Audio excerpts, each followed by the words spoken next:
بسم اللہ الرحمن الرحیم۔ یہ واقعہ ہے ایک ظالم بادشاہ کے ظلم کا، ایک جادوگر کی بادشاہ سے فرمائش کا، اور ایک ایماندار بچے کا جو بادشاہ کے سامنے پہاڑ کی طرح کھڑا ہو گیا۔ یہ ایمان افروز واقعہ کسی ناول کی کتاب کا نہیں بلکہ حدیث کی مستند کتاب صحیح مسلم سے لیا گیا ہے، اور اس کو بیان کرنے والے ہمارے نبی کریم صلی اللہ علیہ وسلم ہیں۔ تو چلیے آپ کو یہ ایمان افروز واقعہ سناتے ہیں۔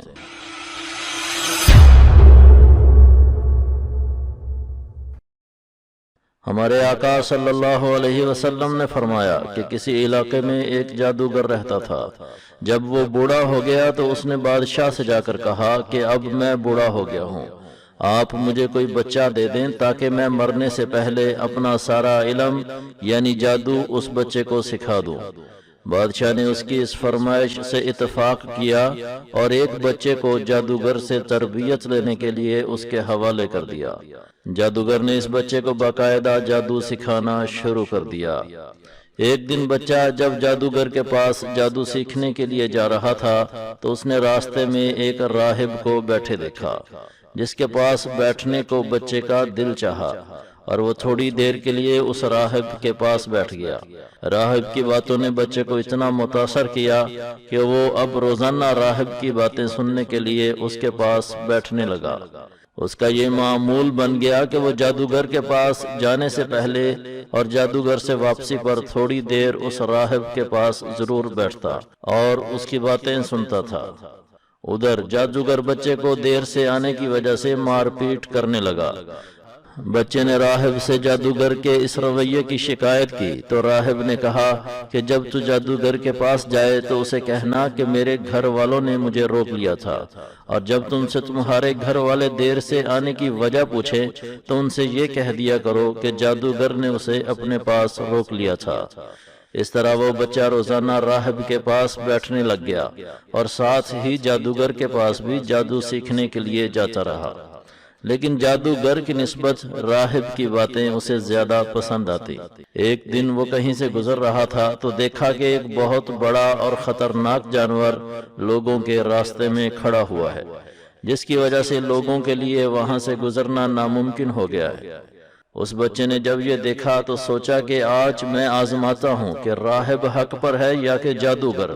یہ کہہ کر اس نے دعا کی کہ اے اللہ، اگر راہب سچا ہے اور جادوگر جھوٹا تو راہب کی محبت میرے دل میں ڈال دے اور اس جانور کو مار دے۔ یہ کہہ کر اس نے ایک پتھر اٹھا کر اس جانور کی طرف پھینکا۔ پتھر جانور کے سر پر لگا اور وہ وہیں پر مر گیا۔ لوگوں نے بچے کے ہاتھوں سے موذی جانور کو اس طرح مرتے دیکھا تو وہ بچے کے عقیدت مند ہو گئے۔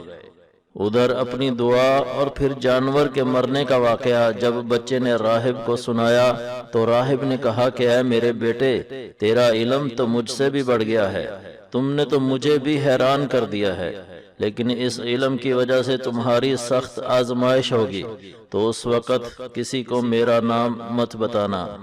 اب تو بچے کے ساتھ لوگوں کی عقیدت بھی بڑھتی گئی۔ لوگ اس کے پاس اپنے مسائل اور بیماریاں لے کر آتے تو وہ ان کے حق میں دعا کرتا، جس سے لوگ شفا یاب ہونا شروع ہو گئے۔ حتیٰ کہ اندھے اور برس والے مریض بھی بچے کے پاس آتے تو وہ انہیں دم کرتا، جس سے ان کی آنکھیں اور مرض ٹھیک ہو جاتا۔ آہستہ آہستہ بچہ ہر مرض کا علاج کرنے لگا۔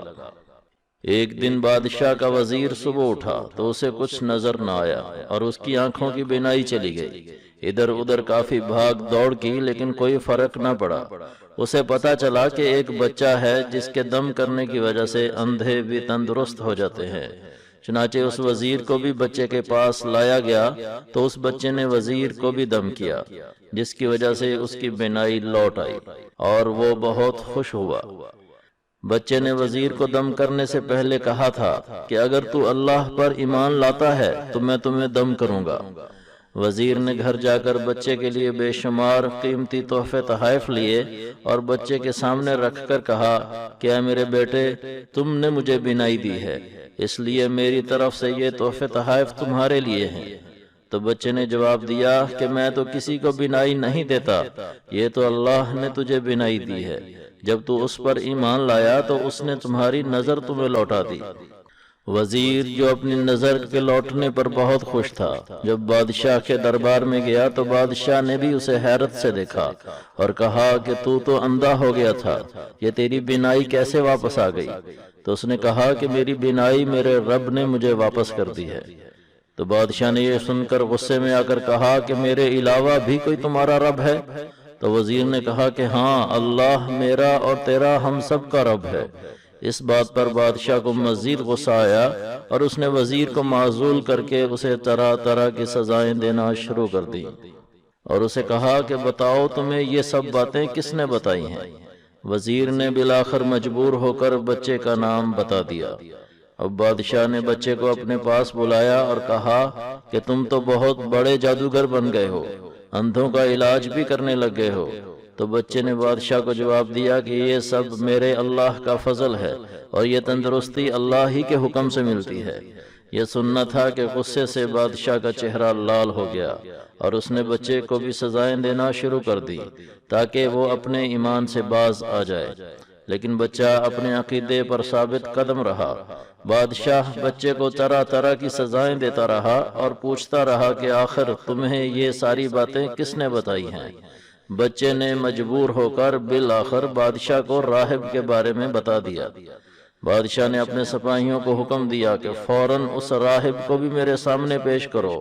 راہب کو پکڑ کر بادشاہ کے پاس لایا گیا تو بادشاہ نے راہب کو بھی کہا کہ تم اپنے اس نئے عقیدے سے توبہ کر لو ورنہ تمہارا انجام بہت برا ہوگا۔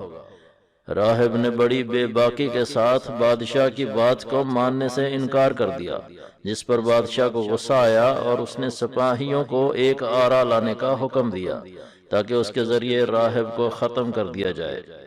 آرا لایا گیا تو بادشاہ نے راہب کو پھر پیشکش کی کہ اپنے عقیدے سے باز آ جاؤ، تمہاری جان بخش دوں گا ورنہ تمہیں اس آرے سے چیر دیا جائے گا۔ ایماندار راہب نے بادشاہ کی بات ماننے سے پھر انکار کر دیا، چنانچہ بادشاہ کے حکم پر اس کے سر پر آرا چلا دیا گیا اور راہب کے جسم کے 2 ٹکڑے ہو گئے۔ بادشاہ کا طیش اب بھی کم نہیں ہوا اور اس نے وزیر کو بھی پیش ہونے کا حکم دیا اور اسے بھی خبردار کیا کہ تم بھی اگر اس عقیدے سے باز نہ آئے تو تمہارا انجام بھی راہب کی طرح ہوگا۔ وزیر نے بھی اپنے جوش ایمانی میں بادشاہ کا حکم ماننے سے انکار کر دیا تو بادشاہ کے حکم سے اس وزیر کے جسم کے بھی 2 ٹکڑے کر دیے گئے۔ اب بادشاہ اپنے جوش انتقام میں اندھا ہو چکا تھا اور اب بچے کی طرف متوجہ ہو کر اسے ڈرانے دھمکانے لگا۔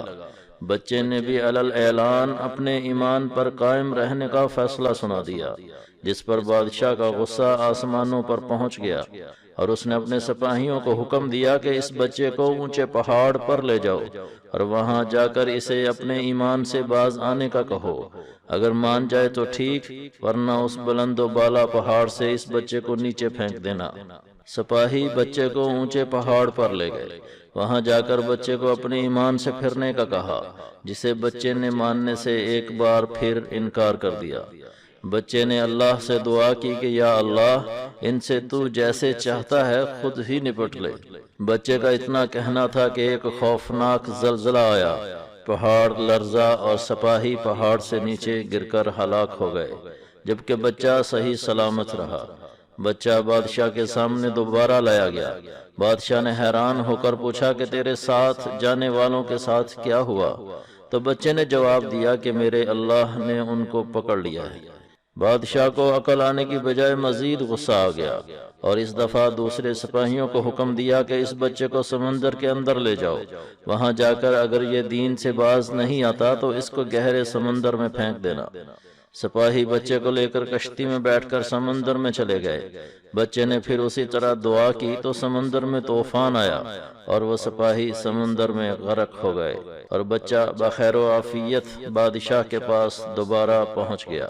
بادشاہ بے حد حیران ہوا اور بچے سے وہی سوال کیا کہ تیرے ساتھ جانے والے کہاں ہیں؟ تو بچے نے پھر وہی جواب دیا کہ میرے اللہ نے ان کو پکڑ لیا اور مجھے بچا لیا۔ بادشاہ جو اپنے حواس کھو بیٹھا تھا غصے کی بلندیوں پر پہنچ گیا۔